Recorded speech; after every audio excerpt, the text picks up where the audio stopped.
4 दिन में अलेप्पो, 2 दिन में हमा, 1 दिन 1 रात में होम्स,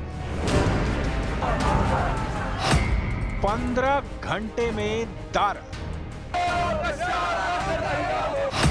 12 घंटे दमिश्क। समय घटता जा रहा है, खतरा बढ़ता जा रहा है, बारूदी धमाके बढ़ते जा रहे हैं, बर्बादी बढ़ रही है, लेकिन इस तबाही के साथ कुछ महाशक्तियों का रुतबा घटता जा रहा है। एक विद्रोही कमांडर आदमकद होता जा रहा है। तुर्की के एर्दोआन का घोषित कमांडर जुलानी सीरिया में सर्वशक्तिमान बन चुका है, जिसके आगे कोई टिक नहीं पा रहा है। जुलानी ने सीरियाई फौज के होश उड़ा दिए हैं। हर गुजरते दिन के साथ एचटीएस कमांडर शहर दर शहर जीत रहे हैं। दमिश्क की दहलीज पर दस्तक दे रहे जुलानी के फाइटर किसी भी वक्त बशर अल असद की हुकूमत उखाड़ फेंकने जा रहे हैं। कमांडर जुलानी आज की तारीख में कितने पावरफुल लीडर्स पर भारी पड़ रहा है, उसे देखिए। कमांडर जुलानी ने पुतिन के हमले को झेलकर अलेप्पो पर जीत हासिल कर ली है। कमांडर जुलानी ने सीरिया के हमा में रूस के जंगी जेट लूट लिए हैं। कमांडर जुलानी ने सीरिया में ईरान के मिसाइल प्रोग्राम को हैक कर लिया है। कमांडर जुलानी ने बशर अल असद के केमिकल हथियार के गोदाम पर कब्जा कर लिया है। कमांडर जुलानी के हाथ सीरिया के जंगी जेट और टैंकों की पूरी पलटन लग चुकी है। कमांडर जुलानी ने ईरान के सुप्रीम लीडर अली खामेनेई को बेईमानी बना दिया है। कमांडर जुलानी ने इजरायल के प्राइम मिनिस्टर नेतन्याहू की टेंशन बढ़ा रखी है। कमांडर जुलानी अमेरिका को भी डराने लगा है। टेरर ग्रुप एचटीएस का सरगना सीरिया को जीतने के करीब है। डबल फ्रंट से एचटीएस लड़ाके दमिश्क की तरफ कूच कर रहे हैं। असद के कमांडर भाग रहे हैं। कोई ईरान में शरण ले रहा है, कोई लेबनान में पनाह मांग रहा है। सीरिया के राष्ट्रपति जिन्हें तानाशाह का तमगा दिया जाता है, उनकी भी जान खतरे में जताई जा रही है, क्योंकि बशर को जल्द से जल्द सीरिया से दूर भाग जाने की नसीहतें दी जाने लगी हैं। उधर तुर्की के राष्ट्रपति एर्दोआन ने क्लियर कर दिया है कि उनका फुल सपोर्ट विद्रोही लड़ाकों को मिलता रहेगा। एर्दोआन का मंसूबा दमिश्क पर कमांडर जुलानी की बादशाहत कायम करने का है। Toprak bütünlüğünün ve milli birliğinin korunması, 13 yıldır devam eden istikrarsızlığın Suriye halkının meşru talepleri doğrultusunda mutabakatla son bulması en büyük temennimizdir. Ülkemizin milli güvenlik öncelikleri çerçevesinde Erdogan के बनाए प्लान से कमांडर जुलानी सीरिया वॉर में कामयाबी हासिल करता जा रहा है। सीरिया के सभी बड़े शहरों को कैसे कैप्चर किया जा रहा है, उससे जानकर पुतिन भी हैरान है। ईरान के सुप्रीम लीडर को भी एर्दोआन के वॉर प्लान ने चौंका दिया है। कमांडर जुलानी सधे हुए प्लान के साथ वॉर में उतरा है। नक्शे पर देखिए, दमिश्क का किला जीतने का एचटीएस फाइटर्स का प्लान क्या है। विद्रोही सेना ने तुर्की बॉर्डर से 329 किलोमीटर दूर अलेप्पो शहर पर हमला किया। अलेप्पो में 4 दिन की लड़ाई में फाइटर ग्रुप ने कब्जा जमा लिया। इसके बाद जुलानी ब्रिगेड ने अलेप्पो से महज 136 किलोमीटर दूर हमा शहर को निशाना बनाया। हमा फ्रंट को एचटीएस लड़ाके 2 दिन में ही जीतकर आगे होम्स शहर का रुख कर गए। सीरिया में उत्तरी छोर पर चल रही जंग में निर्णायक मोड़ तब आया जब दक्षिणी छोर पर दारा शहर में भी कमांडर जुलानी के खूंखार लड़ाके मार काट मचाने लगे। दारा में भीषण खून खराबे के बाद फाइटर्स ने जीत दर्ज कर ली। दारा से सीरिया की दूरी महज 114 किलोमीटर है। जुलानी के कट्टर लड़ाके तेजी से दमिश्क की तरफ बढ़ रहे हैं, जिन्हें रोकने टोकने वाला भी कोई नहीं बचा है। तुर्की के राष्ट्रपति जो चाहते हैं, सीरिया में फिलहाल वही हो रहा है। एर्दोआन बशर अल असद के कट्टर विरोधी हैं। इसका ऐलान वो सरेआम कर रहे हैं। Türkiye'nin haklılığını teyit ve tescil etmiştir.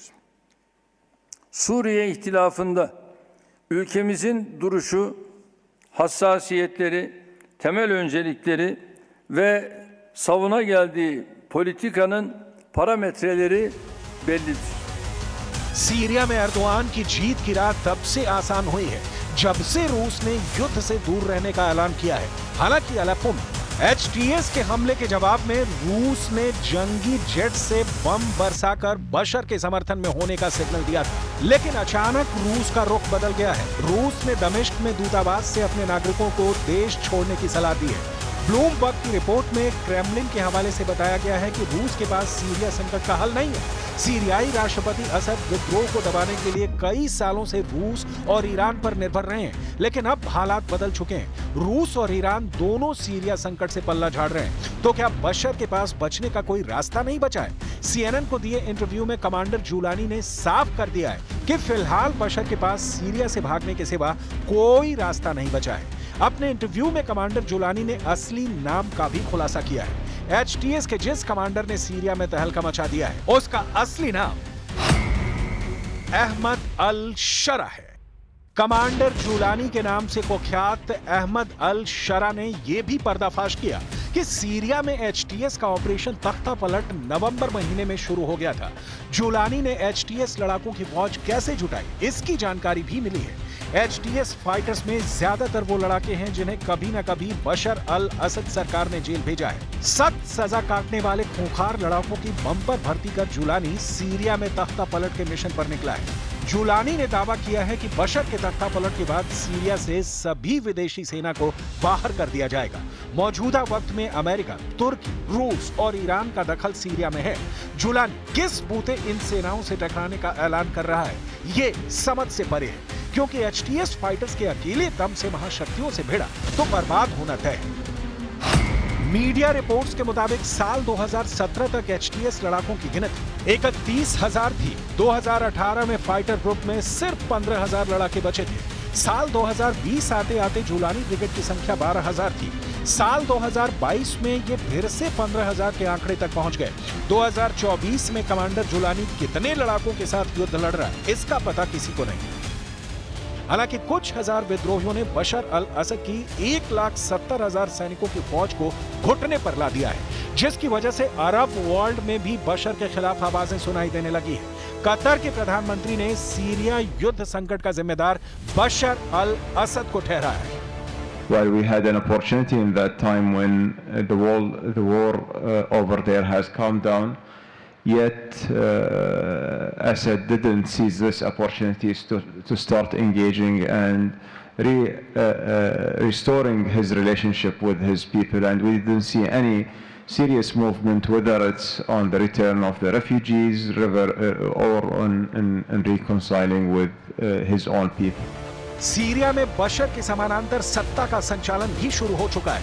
Fighter group ने अलेप्पो में फुल कंट्रोल करने के बाद बशर के सैनिकों की विद्रोही सेना में भर्ती शुरू कर दी है। अलेप्पो में सरकारी सैनिकों और पुलिस अधिकारियों को लड़ा के माफी और सुरक्षा का आश्वासन देकर साथ मिला रहे हैं। HTS ने दावा किया कि 1,000 से ज्यादा सीरियाई सैनिकों ने ग्रुप ज्वाइन कर लिया है। अलेप्पो शहर में 2 दिनों में 1,600 से ज्यादा को HTS ने सुरक्षा कार्ड दिया है। सोशल मीडिया चैनलों के जरिए चलाए जा रहे भर्ती अभियान में बढ़ चढ़कर लोग हिस्सा ले रहे हैं। दमिश्क में युद्ध के वक्त HTS फाइटर बशर के सैनिकों को ही फ्रंट लाइन पर रखने का प्लान बना चुके हैं, यानी भीषण युद्ध तय हो चुका है। बशर अल असद भी मोर्चा छोड़ने को तैयार नहीं है। दमिश्क में डटे बशर को अब अपनी फौज पर भरोसा है, मगर बशर ने अपने परिवार को सुरक्षित ठिकाने पर भेज दिया है। सीरियाई सुरक्षा और अरब अधिकारियों के हवाले से वॉल स्ट्रीट जर्नल ने बताया है कि असद के परिवार के जो लोग रूस भाग गए हैं, उनमें उनकी पत्नी, बच्चे और 2 साले शामिल हैं। अखबार के मुताबिक सीरियाई राष्ट्रपति की ब्रिटिश मूल की पत्नी पिछले हफ्ते अपने 3 बच्चों के साथ रूस भाग गई थी। वहीं उनके भाई बहन संयुक्त अरब अमीरात चले गए हैं। ये अभी तक साफ नहीं हुआ है कि असद सीरिया में हैं या नहीं। उधर कमांडर जुलानी बशर के सीरिया से भागने का इंतजार नहीं करने जा रहा। HTS फाइटर्स कुछ घंटे के भीतर दमिश्क को दहलाने निकल पड़े हैं।